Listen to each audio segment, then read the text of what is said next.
Hello বন্ধুরা, আবার একটা নতুন রান্নার রেসিপি নিয়ে চলে আসলাম। আজকে রান্নাটা হলো মোরলা মাছের ঝাল। মোরলা মাছটা আমি লাল করে ভেজে নিয়েছি।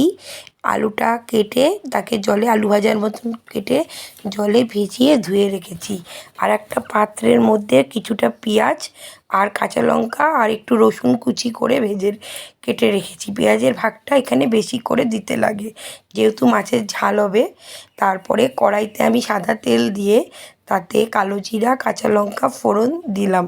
দিয়ে ভালো করে ফোড়নটাকে ভাজা ভাজা হলে তার মধ্যে আলুটা দেব। আলুটাকে একটু হলুদ দিয়ে হালকা করে ভাজতে হবে। এ সময় আঁচটাকে কমিয়ে রাখতে হবে গ্যাসের।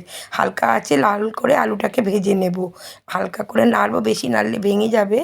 নাড়া হলে হালকা করে এর মধ্যে পেঁয়াজটা দিলাম। পেঁয়াজটাকে দিয়েও কিছুটা ভাজা ভাজা করতে হবে। গ্যাসের ফ্লেম এ সময় কমানো থাকবে, নাহলে পেঁয়াজটা পুড়ে যাবে। ভাজা ভাজা হলে এর মধ্যে আমি পেঁয়াজ ভাজা হলে মশলা দেব। মশলার মধ্যে হলো লঙ্কার গুঁড়ো, হলুদ গুঁড়ো, জিরে গুঁড়ো আর একটু রসুন বাটা দিয়েছি। তোমরা পারলে দিতেও পারো, না পারো। তারপরে মাছগুলোকে দিয়ে ভালোভাবে হালকা হাতে নাড়াচাড়া করতে হবে। আমি একটু টমেটোও দিয়েছিলাম। টমেটো দিয়ে ভালো করে নাড়াচাড়া করে তার মধ্যে জল দিয়ে ঢাকা দিয়েছি। এবার আমার মাছের ফাইনাল লুকটা দেখো, তোমাদের দেখাচ্ছি।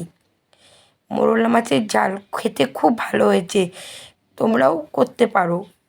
আর রান্নাটা যদি ভালো লাগে প্লিজ লাইক কমেন্ট শেয়ার করে দেবে। টাটা।